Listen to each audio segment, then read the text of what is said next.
Hello students, आज हम first flight book का second lesson Nelson Mandela long walk to freedom इसे cover करेंगे।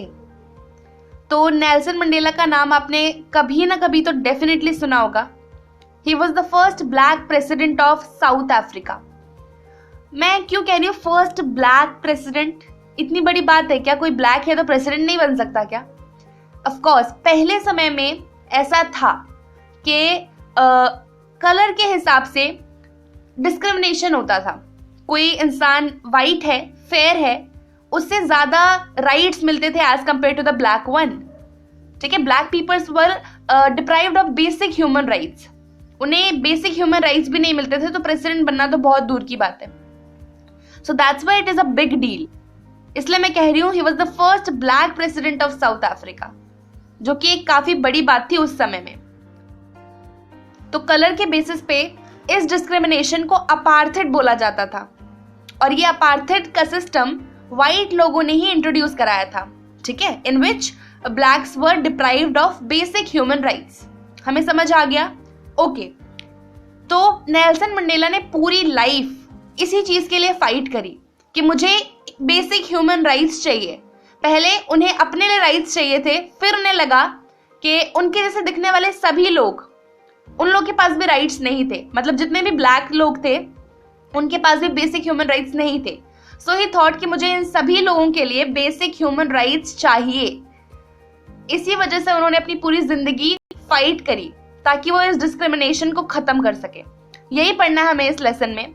लेसन बहुत बहुत इंपॉर्टेंट है। एग्जाम पॉइंट ऑफ व्यू से नहीं कहूंगी मैं, वैसे आपकी लाइफ के लिए काफी इंपॉर्टेंट लेसन है। तो आइए शुरू करते हैं। This chapter is an extract from autobiography of Nelson Mandela, born 18 July 1918, the first black president of South Africa.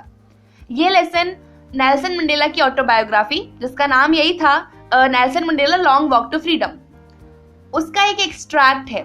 मतलब उससे निकाला हुआ एक पार्ट और उसे लेसन बना दिया गया। नेल्सन मंडेला का जन्म 18 जुलाई 1980 में हुआ था and he was the first black president of south Africa. Okay, it begins with the description of their inaugural ceremony, which took place on 10th May 1994. ये लेसन इनॉग्रल सेरेमनी की description से start होता है। Inaugural ceremony मतलब जिस दिन Nelson Mandela president बने थे। ठीक है, उस दिन की पूरी डिस्क्रिप्शन हम पढ़ेंगे। So it was the day of 10th May 1944 और इनॉग्रेशन सेरेमनी साउथ अफ्रीका की सॉइल पर हो रही थी और पहली बार कोई ब्लैक इंसान प्रेसिडेंट बनने जा रहा था। It was a very big deal. कई सालों की लड़ाई के बाद अब फाइनली अपार्थेड सिस्टम खत्म होने वाला था। प्रिटोरिया के सैंडस्टोन एम्पी थिएटर में इस इनॉग्रेशन सेरेमनी को ऑर्गेनाइज किया गया था। It was a morning full of hopes, क्योंकि एक नई शुरुआत होने जा रही थी। अपार्थेड सिस्टम खत्म होने वाला था। अब उस कंट्री में, मतलब साउथ अफ्रीका में, कोई भी डिस्क्रिमिनेशन किसी भी प्रकार का नहीं होगा। फाइनली अब ब्लैक और व्हाइट्स में कोई भी भेदभाव नहीं होगा, सबको सेम राइट्स मिलेंगे। Okay, so it was a great day where the entire nation along with many international leaders embraced the victory of a newly and fairly elected government. और वहां पर कई बड़े बड़े इंटरनेशनल लीडर्स आ रखे थे उस दिन को सेलिब्रेट करने के लिए, उस जीत को सेलिब्रेट करने के लिए। क्योंकि एक ऐसा समय आ गया था इस अपार्थेड सिस्टम की वजह से साउथ अफ्रीका के जितने भी इंटरनेशनल रिलेशनशिप्स थी वो सब खराब हो चुकी थी। मतलब ब्लैक और वाइट के चक्कर में कोई भी, मतलब इंटरनेशनल लेवल पर बातचीत, किसी भी चीज का डिस्कशन नहीं होता था, क्योंकि ब्लैक लोगों को डिस्क्रिमिनेट किया जा रहा था, उनको बेसिक राइट्स ही नहीं थे। ठीक है, और अब फाइनली वो सब खत्म होने जा रहा था। तो इस वजह से ब्लैक और व्हाइट लोग सब वहां पर मौजूद थे and they were celebrating the victory. समझ आ गया? Okay. It involved speeches by the president and 2 deputy presidents followed by an impressive air show of fighter jets and helicopters. तो उस दिन नेल्सन मंडेला अपनी डॉटर जिनानी के साथ वहां पर, मतलब एम्पी थिएटर में मौजूद थे। वहां पर उन्हें अपनी शपथ लेनी थी, ओथ कहते हैं जिसे हम। तो सबसे पहले सेकंड डिप्टी प्रेसिडेंट जिनका नाम था मिस्टर डी क्लर्क, उन्होंने अपनी शपथ ली। फिर उसके बाद सेकंड डिप्टी प्रेसिडेंट थाबो एम्बेकी ने, फिर उसके बाद नेल्सन मंडेला ने अपनी ओथ ग्रहण करी। ही सेड कि he is going to respect, protect and abide the constitution and he is going to devote his entire life into the welfare of the country. ठीक है, उन्होंने ये बोला कि मैं अपनी पूरी जिंदगी अपने देश के लिए न्यौछावर कर दूंगा, मैं सब कुछ उसके हित में करूंगा। उन्होंने शपथ ली। उसके बाद फिर जेट्स, हेलीकॉप्टर्स और ट्रूप कैरियर्स, ये सब यूनियन बिल्डिंग्स के ऊपर उड़ रहे थे in order to greet newly formed president Nelson Mandela. उसके बाद डिफेंस फोर्स, पुलिस फोर्स, इन सभी ने नेल्सन मंडेला को सैल्यूट किया। नेल्सन मंडेला याद कर रहे थे कि ये वही लोग हैं जिन्होंने एक समय मुझे अरेस्ट कर लिया था। ठीक है, फिर उसके बाद ब्लैक, रेड, ग्रीन, ब्लू और गोल्ड कलर का धुआं उन जेट्स ने छोड़ा, क्योंकि वो कलर था साउथ अफ्रीका के नए फ्लैग का। ठीक है, फिर उसके बाद साउथ अफ्रीका का नया नेशनल एंथम बजाया गया। उस समय किसी को भी उसके लिरिक्स नहीं मालूम थे, क्योंकि वो पहली बार बजाया जा रहा था। लेकिन नेल्सन मंडेला को इस चीज का यकीन था कि एक ऐसा समय भी आएगा जब सबको इसके लिरिक्स मालूम होंगे और सब इसके रिस्पेक्ट कर रहे होंगे। Okay, long ago in the first decade of the 20th century, white supremacy introduced the system of apartheid and made life a hell for dark-skinned population. It gave rise to one of the most inhumane societies of the world. बिल्कुल सच बात है।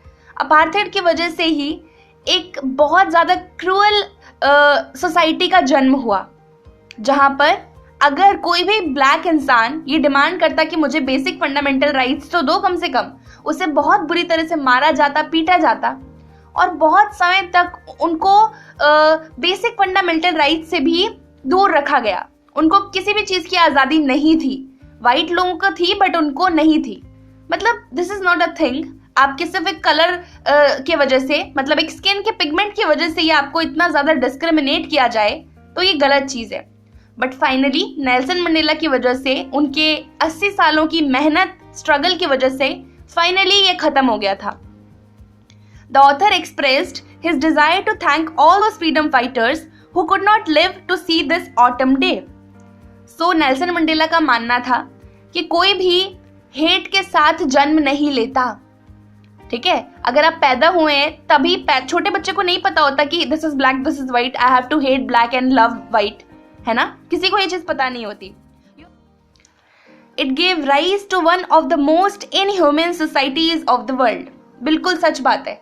Apartheid की वजह से ही एक बहुत ज्यादा cruel society का जन्म हुआ, जहां पर अगर कोई भी ब्लैक इंसान ये डिमांड करता कि मुझे बेसिक फंडामेंटल राइट्स तो दो कम से कम, उसे बहुत बुरी तरह से मारा जाता, पीटा जाता और बहुत समय तक उनको बेसिक फंडामेंटल राइट्स से भी दूर रखा गया। उनको किसी भी चीज की आजादी नहीं थी।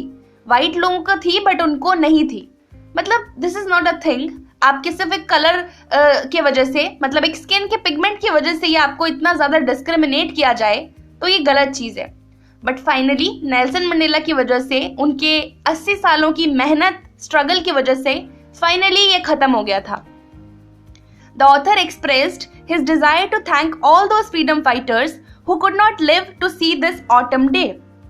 So नेल्सन मंडेला का मानना था कि कोई भी हेट के साथ जन्म नहीं लेता।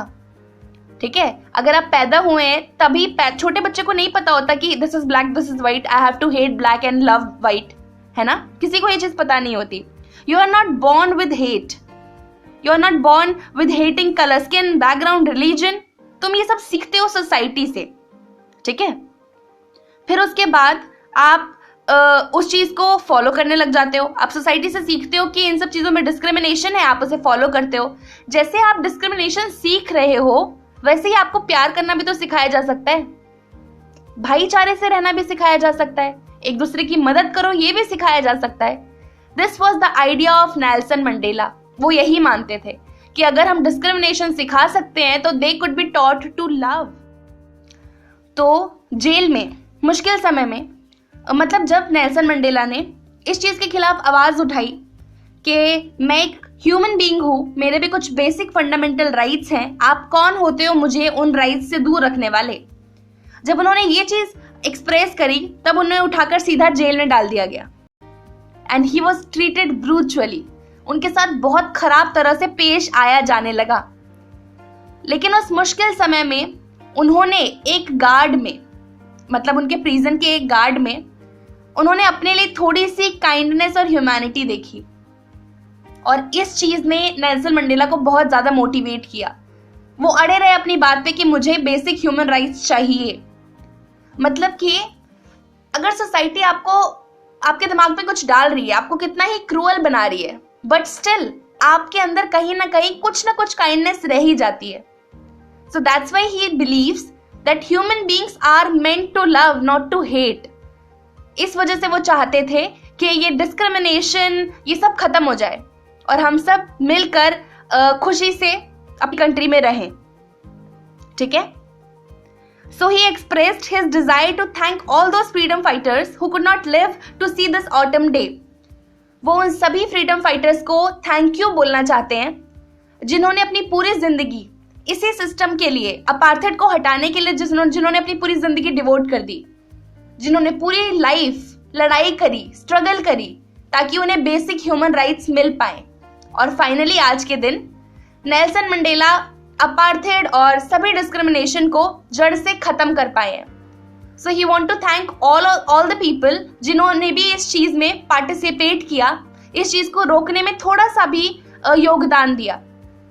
और वो थोड़ा सॉरी भी फील कर रहे हैं कि वो लोग जिन्होंने अपनी पूरी लाइफ इसी चीज के चक्कर में निकाल दी, जो अब मर चुके हैं, जो इस दुनिया में नहीं है, वो लोग इस अच्छे दिन को देख नहीं पाए। So Nelson Mandela is sorry about that. But finally अब साउथ अफ्रीका को अपार्थेड और सभी टाइप के डिस्क्रिमिनेशन से आजादी मिल चुकी थी।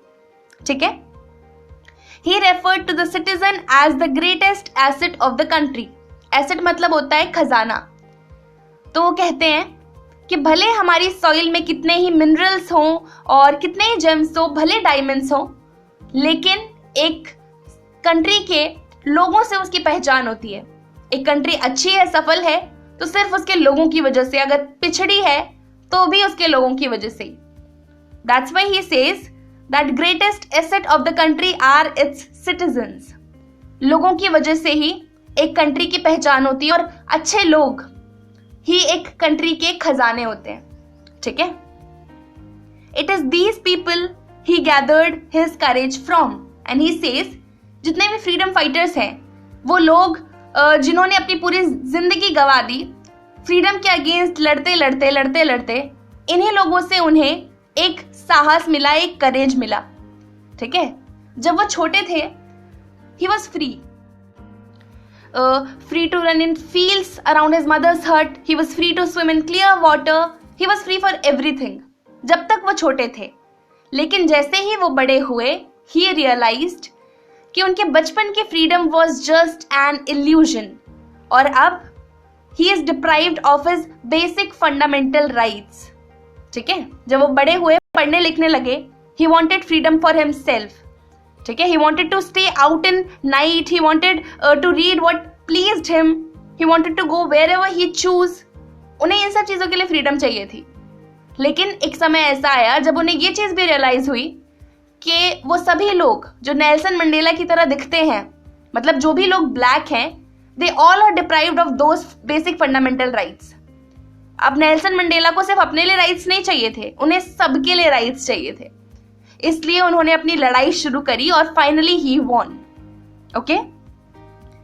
Mandela believes that courageous is not the man who is fearless but the man who has overcome fear.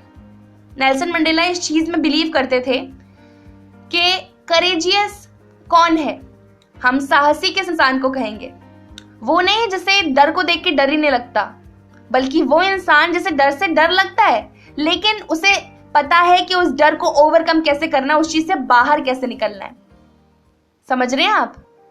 उस इंसान को करेजियस आप बिल्कुल नहीं कहेंगे जो कहता है कि हाँ मुझे तो डर ही नहीं लगता।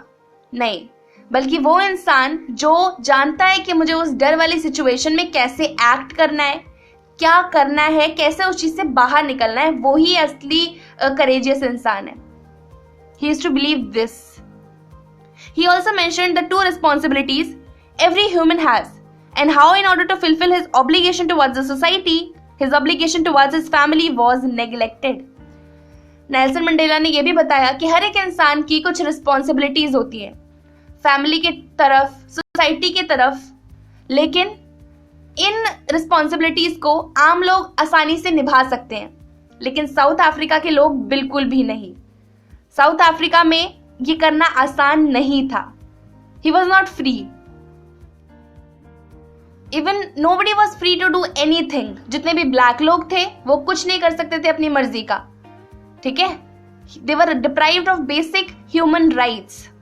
वो अपनी फैमिली के लिए कुछ नहीं कर सकते. ऐसा नहीं कि अपनी मर्जी से अपनी फैमिली के लिए कुछ भी कर लो, जॉब कर लो, कुछ नहीं कर सकते वो. उनको कुछ भी राइट्स नहीं थे. Then he thought कि मुझे सब लोगों को, अपने जैसे दिखने वाले सभी लोगों को उनके बेसिक हक दिलाने हैं. इस वजह से उन्होंने 80 सालों तक फाइट करी and finally he won. He became a man of people when he realized that the idea of freedom was an illusion for him and people like him. वो लोगों के द्वारा बहुत ज्यादा पसंद किए जाने लगे जब उन्हें ये चीज रियलाइज हुई थी कि उनके बचपन की freedom was just an illusion. And now when he is grown up, he is deprived of all those fundamental rights जो कि white लोगों को थे. जब उन्हें ये खेल समझ आ गया और ये भी समझ आ गया कि और भी लोग हैं इस दुनिया में मेरे जैसे दिखने वाले जिन्हें ये राइट्स नहीं है, जब उन्हें ये चीज समझ आ गई तब उन्होंने एक कदम उठाया कि मुझे इन सब चीजों को खत्म करना है, और वो लोगों के चहीते बन गए, ठीक है. It was then he joined the African National Congress and fought for his rights till he became the first black president of the nation. उसके बाद उन्होंने ANC ज्वाइन करी, मतलब अफ्रीकन नेशनल कांग्रेस, और उन्होंने अपनी राइट्स के लिए लड़ाई करी जब तक कि वो पहले ब्लैक प्रेसिडेंट नहीं बन गए तब तक, ठीक है. नेल्सन मंडेला से पहले जितने भी लोग सत्ता में आए, मतलब जिनकी भी सरकार बनी, although white supremacy was there, जितने भी व्हाइट लोग थे they were elected as president, black कोई भी बना नहीं था. तो व्हाइट सुप्रीमेसी अपार्थेड में बिलीव करती थी. They used to discriminate people on the basis of their colour. लेकिन अफ्रीकन नेशनल कांग्रेस ने इस चीज को इंश्योर किया कि साउथ अफ्रीका में अब से किसी भी बेसिस पे कोई भी डिस्क्रिमिनेशन नहीं होगा. उन्होंने इस चीज का भरोसा लोगों को दिलाया और उन्होंने finally they were able to make a fairly elected government. Finally, ANC सत्ता में आ गई और Nelson Mandela became the first black president, और वहीं से अपार्थेड और सभी तरह के डिस्क्रिमिनेशन खत्म हो गए. Okay? According to him, the oppressor is as much a prisoner as the oppressed. Oppressor का मतलब वो जो आपके ऊपर अत्याचार कर रहा है. Oppressed मतलब जिस पे अत्याचार हो रहे हैं. As soon as the former robs the oppressed of their freedom, he himself gets robbed of his humanity. Thus, the oppressor too is not free. उनका ये मानना था कि जिस पे भी अत्याचार हो रहे हैं और जो अत्याचार कर रहा है, मतलब ऑपरेसर और ऑपरेस्ड, ये दोनों ही प्रिजनर हैं. मतलब ये दोनों ही किसी ना किसी तरह से जेल में हैं, जकड़े हुए हैं. उन्हें ये चीज रियलाइज हुई कि अगर कोई इंसान आपसे आपकी फ्रीडम छीन रहा है तो उसकी ह्यूमैनिटी भगवान उससे छीन रहा है. समझ पा रहे हैं आप? आपसे आपकी फ्रीडम मैंने छीन ली तो मेरी ह्यूमैनिटी भी तो गई ना. I am not having humanity anymore. यही विचार थे नेल्सन मंडेला के कि जिस इंसान पे अत्याचार हो रहा है उससे उसकी फ्रीडम छीनी जा रही है, और जो अत्याचार कर रहा है वो अपनी ह्यूमैनिटी को खो रहा है, इंसानियत को खो रहा है. So that's why he believed कि मुझे इन दोनों लोगों को फ्री करना है, ऑपरेसर को भी और ऑपरेस को भी, क्योंकि बोथ आर प्रिजनर्स. दोनों जकड़े हुए हैं चीजों में. तो इसलिए उन्होंने अपनी फाइट शुरू करी and he became the first black president of south Africa. ठीक है. और अब ऐसा समय आ गया है कि साउथ अफ्रीका एक अच्छी खासी डेवलपिंग कंट्रीज में शुमार है. ये सब नेल्सन मंडेला की वजह से ही हुआ, वरना यह अपार्थाइड सिस्टम कभी खत्म नहीं होता और डिस्क्रिमिनेशन चलता ही रहता, जिसकी वजह से वो कंट्री कभी आगे नहीं बढ़ पाती। तो ये थी हमारी आज की स्टोरी। आई होप आपको चीजें समझ आई हों। अगर आपको कोई भी डाउट आता है किसी भी चीज के रिगार्डिंग, तो प्लीज आप उसे कमेंट सेक्शन में जरूर पूछें। और वीडियो पसंद आई हो तो लाइक कर दें, चैनल को सब्सक्राइब कर लें और बेल आइकन भी दबा लें, ताकि आने वाली सभी वीडियोस की अपडेट आप तक पहुंचती रहे। आपसे मिलते हैं हम आगे आने वाली वीडियोस में। तब तक के लिए bye bye, take care, have a great day.